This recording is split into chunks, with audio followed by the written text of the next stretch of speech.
India is set to host the G20 Foreign Ministers Meeting in New Delhi under its presidency tomorrow. The G20 Foreign Ministers Meet in New Delhi is one of the largest gatherings of foreign ministers hosted by any G20 presidency. While the credit goes to India for its diplomatic relations, there seems to be one large issue looming.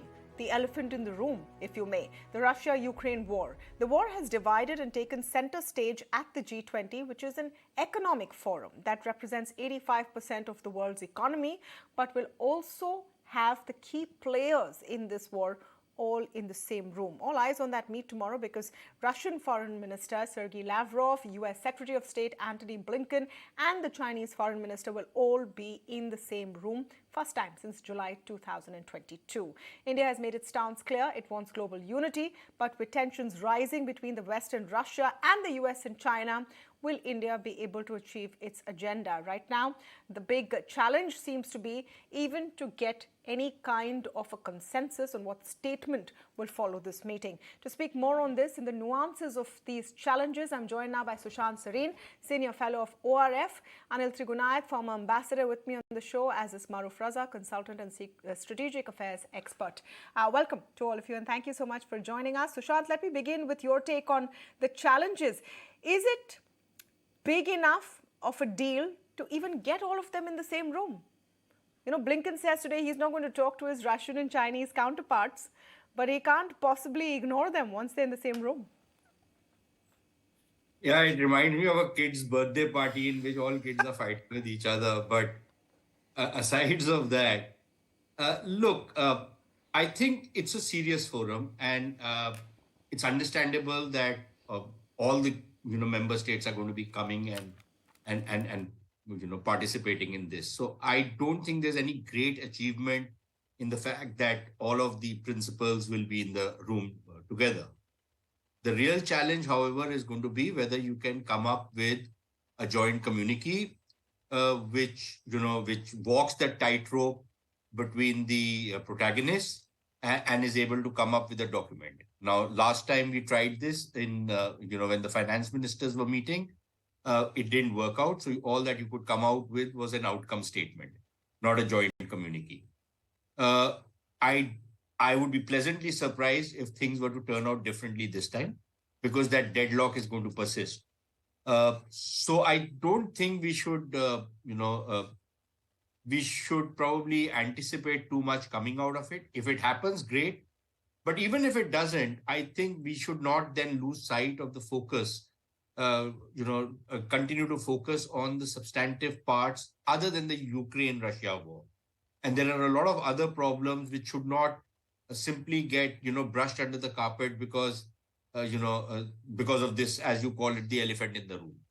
It's going to be there, but I think, the other issues also need to be brought onto the table and discussed and thrashed out.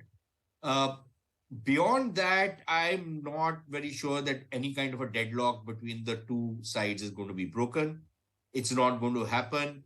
If it didn't happen during the finance ministers' meeting, where both sides had a valid point, the Russians and the Chinese, saying that, look, you're talking about financial issues and economic issues. Why are you bringing in the war aspect? And the Western side was equally correct in saying, well, that this particular war is devastating economies around the world, so it has to come on the agenda.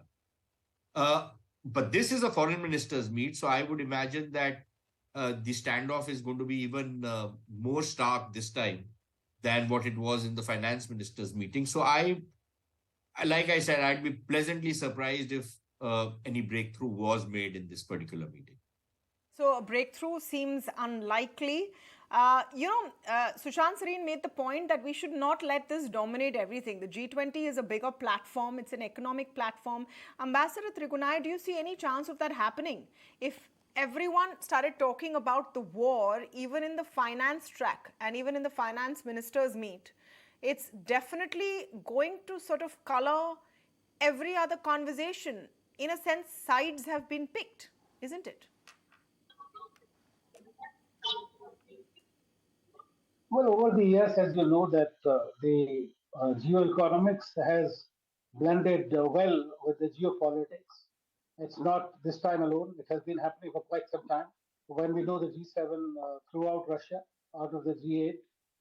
And but my fear is, and I quite agree with Sushant, that it'll be very difficult to iron out some kind of acceptable communique when we have the G7 versus G2 kind of a thing prevailing in the boardroom that they will be talking about. But at the same time, there are very many key issues actually, the food security, energy security, HADR, and the world has been suffering recently. We have seen how it happened in Turkey and Syria, and the counterterrorism, narcotics, inclusive, resilient growth. We're talking about the laggard SDGs, nobody's caring about climate change.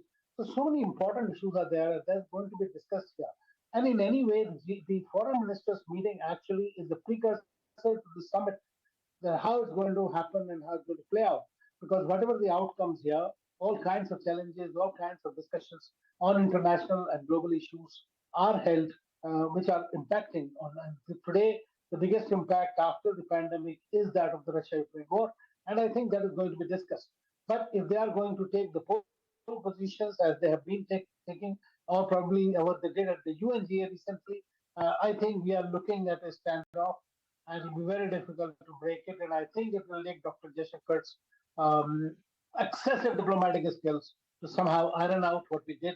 We were able to help. I'm going to come to the point of, what India's stance should be, but we were just playing out that quote from Antony Blinken, who said he has no plans to meet his counterparts from Russia and China, but they will be in the same room. What will that really mean for these set of meetings? And as Ambassador Trigunayat pointed out, this is supposed to be the run-up to the summit. How is that supposed to happen? Maroof, Raza, I want you to come in on this and India's role. Well, to start with, let's give some credit to the foreign ministry under Dr. Jaishankar for having got even the warring sides all together in New Delhi, which the West, despite its clout, has not been able to achieve as yet, to have them all in the same room. Now, there are conflicts other than the Ukrainian conflict. There is one possibility brewing on the Taiwan front. There is the Sino-Indian thing, and you have the Chinese foreign minister making his first visit to India now. So there is apparently news that Dr. Jaishankar will have one-on-one bilaterals with all of them. I think it will be terribly childish for the foreign ministers to come halfway across the world to India and not at least engage with each other. You want to talk, the West says they want talks and they want a peace arrangement. How do you do a peace arrangement in a full-blown conflict like this? Over a telephone call? Are they not familiar with the nuances of diplomacy, both upfront and back-channel diplomacy? All that has to be exercised if the West and Russia really want peace over Ukraine. Mr. Putin has made it clear that he's willing to talk, but not about the annexed territories. Now, if you make high-sounding positions that you withdraw completely, then we'll talk, then forget it. It gives me the impression that the West wants the war to continue because there is money to be made by selling arms to Ukraine and the Europeans, by getting involved in the development process when Ukraine is completely destroyed, as they did in the Iraq conflict. So there is that dimension. But there is another dimension, and that is there are issues that concern the world beyond Ukraine. There is counterterrorism, sharing of information. There are issues related with education and development. All these issues need to be talked about. Fine. You don't want to, Mr. Blinken and Mr. Lavrov don't want to have a private dinner somewhere like the Smolensk Hotel in Moscow where they used to meet long ago when the Cold War was on. That's another issue. But you have to attempt to at least address the issues on the agenda. If you haven't, then why are you wasting your taxpayers' money by coming all the way here? And finally, the G20 has a lot more to itself than beyond the Russia-Ukraine conflict or US-China rivalry, etc., etc. The G20 also needs to address the issues concerning the global South. The global South, as was rightly brought out, is having pressures on itself because of the fallout of the conflict in terms of the pricing of oil, the pricing of grain, the shortage of basic products, post-pandemic, the Medicare. So there are issues. I mean, foreign ministers are meant But to it's address linked, all those isn't issues. it? It's linked, isn't it? When you're talking about commodity prices, shortages, some of those are emanating because of the war. Like I said, it's the elephant in the room that you can't quite ignore and say, let's talk about everything else. The thing is that you have to talk about it without pointing fingers at each side. Because the problem is that the West is obsessed with this with us or against us position. Yeah. And the Russians and the Chinese have ganged up to say that it's not your playground anymore, that you decide how the world is going to address issues. And I think they need to also talk about the future of the UN.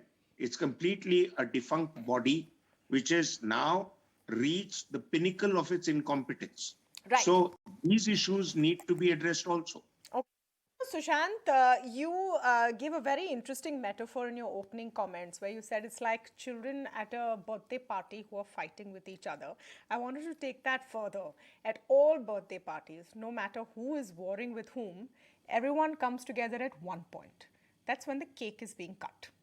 So just, to take that further, there is a lot of commonality among these countries. They need to recognize that.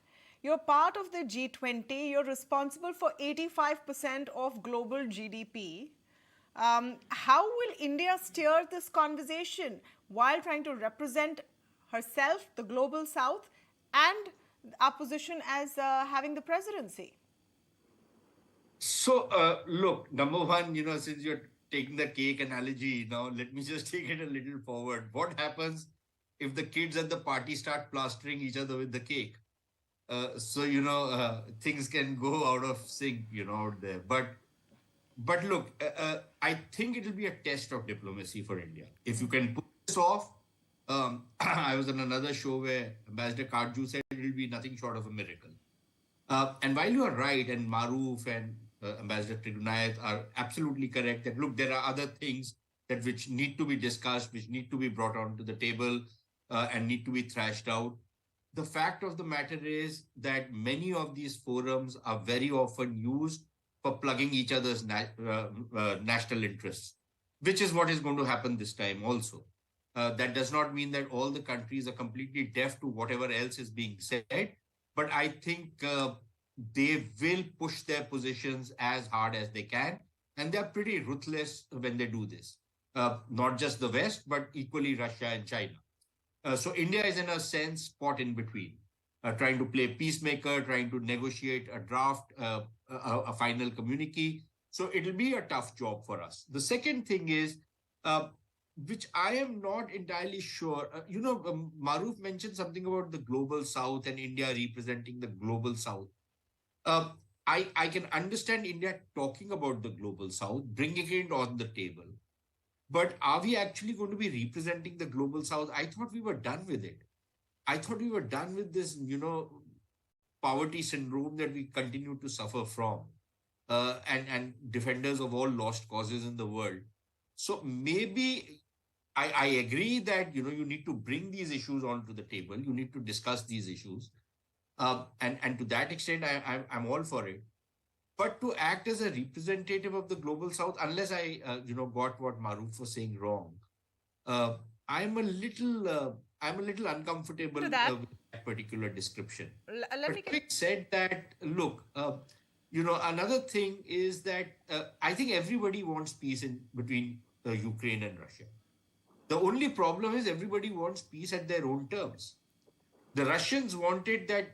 I've got this. Now you want to talk about it. These are my other. I'm not sure the Americans want peace or are moving towards peace or doing anything. But they would love nothing more than wanting peace, provided they can rub the Russian nose in the dust and send the Russians packing home, vacate all control over Ukraine, and perhaps even depose President Putin and his entire, bunch of people around him. Okay. So the Americans would be extremely happy. Their version of, a What I peaceful wanted to outcome. make is I'm not so sure whether it's all about the arms industry and making money, because I would imagine that the cost of this conflict, in terms of economic cost which they're having to bear because of high energy prices and the kind of other problems which have come to countries where growth has taken a tumble, I think far outweigh whatever money some of the companies are going to make. So I don't necessarily subscribe to that view that this is something which the arms lobby is running. I think there's a strategic objective. Perhaps that's one of the theories, but I'm going to get Maroof to respond because you made a pointed comment on his Global South commentary. So Maroof, India needs to talk about what India needs right now, isn't it? Rather than continue to be representative of the Global South. Yeah, I think Sushant admitted that he hadn't heard me rightly.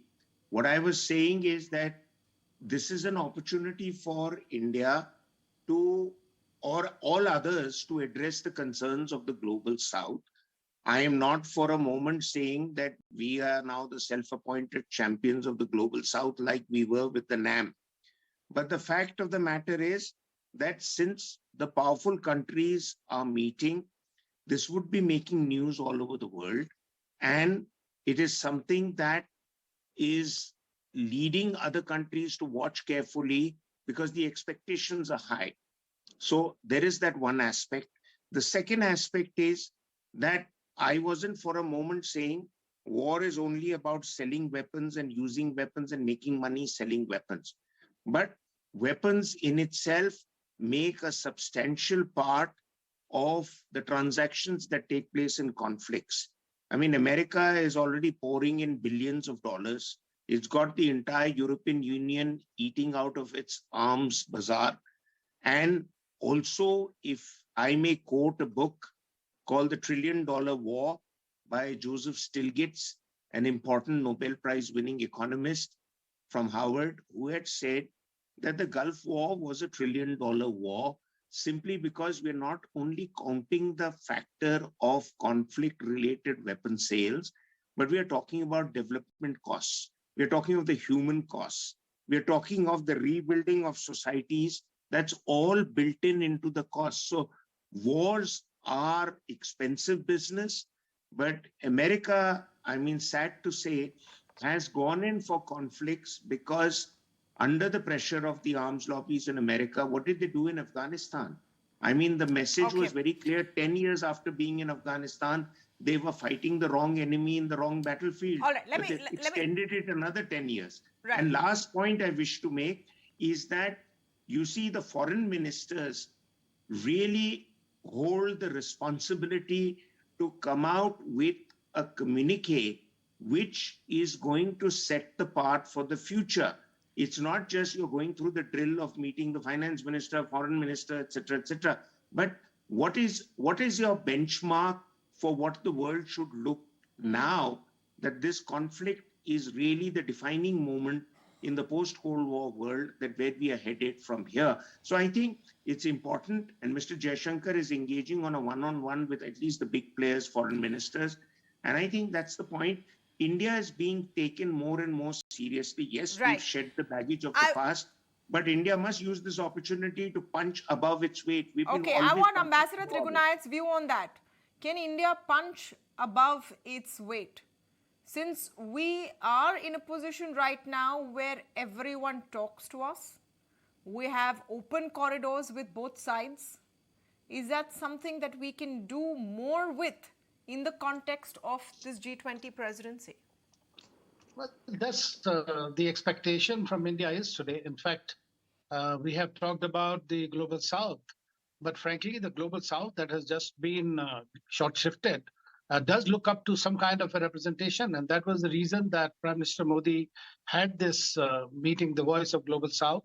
Their recommendations were taken on board. They have been floated around to all the delegations so that their concerns are directly addressed. If India is the host, and there is a greater responsibility. And when you talk about Vasudhaiva Kutumbakam and all those kind of holy promises, obviously the rest of the world, which is disadvantaged, looks at you. And that gives you an added advantage to punch above your weight. Otherwise, frankly, if you were able to punch at your own weight, that should suffice. But at the moment, what we are looking at is the problem is, as I said, between G7 and the G2. And if you were to see the statement coming out of Japan, whose foreign minister is not coming, they said very clearly that Russia-Ukraine war is going to be discussed. And frankly, they can discuss it, but they should not hold everything else to ransom just because of this. And I don't think, and as Maroof and Sushant said, that they are here to talk about key issues, important issues. Don't forget of about course, it's a challenge else. for India in diplomacy. Absolutely, but I think absolutely. We are looking at a world where large parts are going into a global recession, climate change. All of these are very, very crucial issues. And, you know, at the end of it, the question will be asked, what does the G20 as a grouping bring to the table? If not some kind of a tangible way ahead. Let's wait and see. That big meeting takes place tomorrow. Thank you so much to all of you for joining us on the show this evening. We'll take a very short break here, but a lot coming up on the other side. Stay tuned.